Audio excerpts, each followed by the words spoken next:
কি রে মা, তুই সারাক্ষণ মোবাইল নিয়ে পড়ে থাকিস কেন বলতো?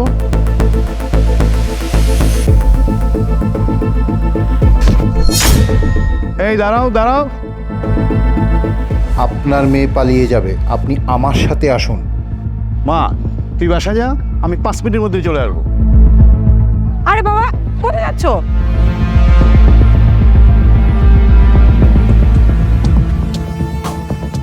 আরে ও কখন আসবে? আরে তুমি চলে এসেছো? আচ্ছা তোমাকে যা যা বলেছিলাম সবকিছু নিয়ে এসেছো তো? মানে টাকা পয়সা গহনা? হ্যাঁ, টাকা পয়সা হাতের কাছে যা পেয়েছি সব নিয়ে এসেছি। দেখো, এই দেখো, এর মধ্যে যা টাকা পয়সা আছে আমরা 5-6 মাস আরামসে কাটা দিতে পারবো। তারপরে 5-6 মাস পরে আমরা ঠিকই একটা জব ম্যানেজ করে ফেলতে পারবো, তাই না বলো? আর শোনো, আমরা এখনই গিয়ে কিন্তু বিয়ে করে ফেলবো, কারণ একটা সেফ সাইডেরও তো ব্যাপার আছে, তাই না? একদম ঠিক বলেছো। আচ্ছা চলো আমরা এখান থেকে তাড়াতাড়ি পালিয়ে যাই, আর এখান থেকে তাড়াতাড়ি আমাদেরকে যেতে হবে, তারপর আমরা বিয়ে করে ফেলবো। হ্যাঁ ঠিকই বলেছো, আমরা এখান থেকে যাওয়ার পরে আগে বিয়ে করে ফেলবো, তা না হলে একটা প্রবলেম হয়ে যেতে পারে। আমরা যদি আগে বিয়ে না করি তাহলে আমরা কোথাও বাসা পাবো না। ঠিক আছে, চলো এখন এখান থেকে। আচ্ছা ঠিক আছে, এত কথা বলার সময় নেই, চলো আমরা এখান থেকে পালিয়ে যাই। আরে এটা তোমার বাবা? কি হয়েছে আমার বাবার? আর বলবেন না, ওনার আসলে হঠাৎ করে না হার্ট অ্যাটাক হয়ে গেল, এই জন্য আমি ওনাকে হসপিটালে নিয়ে যাচ্ছিলাম। আর আমি যতদূর জানি উনি আমাকে বলছিলেন এই পৃথিবীতে নাকি ওনার আর কেউ নেই। কি চাতা বলছেন? ওনার কেউ নেই মানে?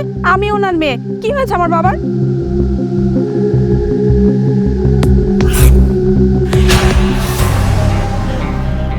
বাবা, বাবা তোমার কিছু হয়নি? তার মানে কি তুমি এতক্ষণ নাটক করছিলে?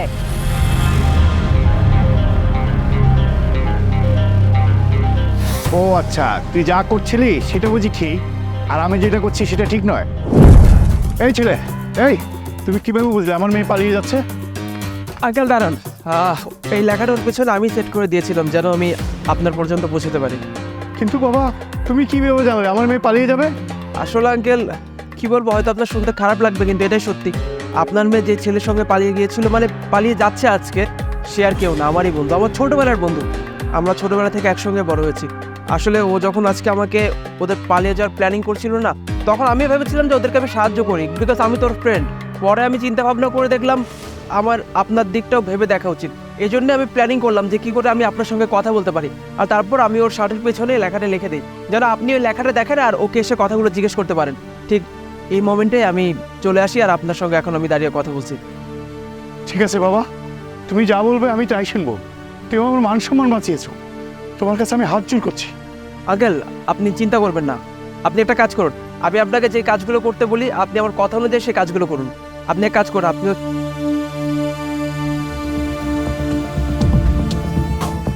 ঠিক আছে বাবা, আর তুমি আমার ইজ্জত বাঁচাবে, আমি তোমার সব কথা শুনবো।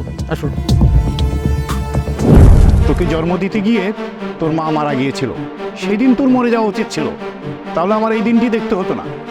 তুই আমার মান ইজ্জত সব নষ্ট করে ফেলেছিস। জয়, তুই আমার সাথে বিশ্বাসঘাতকতা করছিস? আরে তোকে তো আমি বিশ্বাস করে আমার সব প্ল্যান বলেছিলাম, আর তুই কিনা আঙ্কেলকে সাহায্য করেছিস, আঙ্কেলকে এই পর্যন্ত নিয়ে এসেছিস। তুই আমার ভালোবাসা মানুষের সাথে আমাকে থাকতে দিলি না, তাই না? ও আচ্ছা, মানে তার মানে তোর ভাষ্য অনুযায়ী আমি ভুল করছি না, আর তুই যেটা করছিলি বন্ধু সেটা কি ঠিক? প্রথমত তুই একটা মেয়েকে বাসা থেকে পালিয়ে নিয়ে যাচ্ছিলি, একটাবার ভেবে দেখতো ওরও তো বাবা আছে তাই না?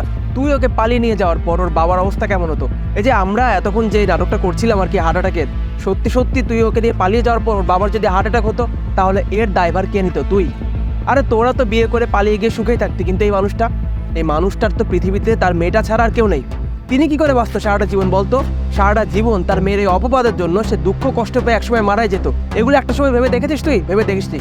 আরে এই যে আপু, তুমি আমার বোনের সমান, তাই তোমাকে বলছি, তোমার এই বাবা যে কিনা তোমাকে জন্ম দিয়েছে, একটাবার ভেবে দেখো তো, তোমার মা মারা যাওয়ার পরে বাবাই কিন্তু তোমার সমস্ত চাওয়া পাওয়া পূরণ করতো। সে বাবাকেই কিনা তুমি ফেলে রেখে সামান্য 2 দিনের ছেলে যাকে তুমি ভালোবাসো তার হাত ধরে পালিয়ে যাচ্ছিলে না? একটাবার তুমি তোমার এই বাবার কথাটা ভাবতে পারলে না, তাই না?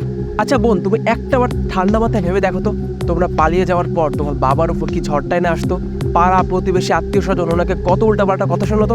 তোমরা তো বিয়ে করে সংসার করতে, এদিকে তোমার বাবার উপর দেখিয়ে যাচ্ছে, সেগুলো নিয়ে তোমাদের তো কোনো মাথা ব্যথা থাকতো না। এই কাজটা তুমি মোটেও ঠিক করোনি। দেখ ভাই, আমি জানি আমি ভুল করেছি, আর তানিয়াকে নিয়ে পালিয়ে আসা আমার একদমই উচিত হয়নি। আমার উচিত ছিল ওর বাবার সামনে গিয়ে দাঁড়ানো, আমার ভালোবাসার কথাটা বলা, কারণ আমি তানিয়াকে অনেক বেশি ভালোবাসি। এই জন্য আমি তানিয়ার সাথেই থাকতে চেয়েছিলাম, কিন্তু আমি যে ভুলটা করেছি, তানিয়ার বাবার সামনে আমার ভালোবাসার কথা না বলে আমি তানিয়াকে নিয়ে পালিয়ে এসেছি, যেটা আমি একদমই ঠিক করিনি। আর ভাই, তুই প্লিজ আমাকে ক্ষমা করে দে, আমি আমার ভুলটা বুঝতে পেরেছি। দেখ বন্ধু, ক্ষমা আমার কাছে চেয়ে কোনো লাভ নেই। আসলে একটা ব্যাপার কি জানিস, তুই যখন আমাকে তো প্ল্যানিংগুলো বলছিলিস যে ওকে নিয়ে তুই পালিয়ে যেতে চাস, তখন আমি ভাবলাম আমি যদি তোকে সাহায্য করি তাহলে এই মানুষটার অনেক কষ্ট হবে।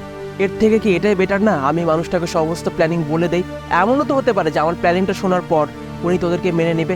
এই জন্যই আমরা এতক্ষণ সমস্ত কিছু নাটক করছিলাম। আর ওনার আসলে কোনো হার্ট অ্যাটাক হয়েছিল না। আমরা আসলে নাটকটা করছিলাম শুধুমাত্র তোদেরকে একটা শিক্ষা দেওয়ার জন্য, যাতে তোরা বুঝতে পারিস ফ্যামিলির এগেনস্টে গিয়ে কোনো ছেলে মেয়ে যখন বিয়ে করে তখন তাদের ফ্যামিলির উপর কি প্রেশারটা আসে। আর ক্ষমা আমার কাছে চেয়ে কোনো লাভ নেই। ক্ষমা যদি চাইতেই হয় তাহলে তোরা দুজন এই মানুষটার কাছে ক্ষমা চা। বাবা, আই এম রিয়েলি সরি। আসলে আমার অনেক বড় ভুল হয়ে গেছে, আমি বুঝতে পারিনি বাবা। আসলে তুমি সারা জীবন শুধু আমাকে পড়াশোনার কথা বলেছো, পড়তে বলেছো। আমি ভেবেছিলাম যে আমার রিলেশনের কথা শুনে তুমি কখনোই মানবে না, সেজন্য আমি তোমাকে ভয় কিছু বলতে পারিনি বাবা। বাবা, তুমি আমাকে ক্ষমা করে দাও, আমি কখনো আর এরকম কাজ করব না।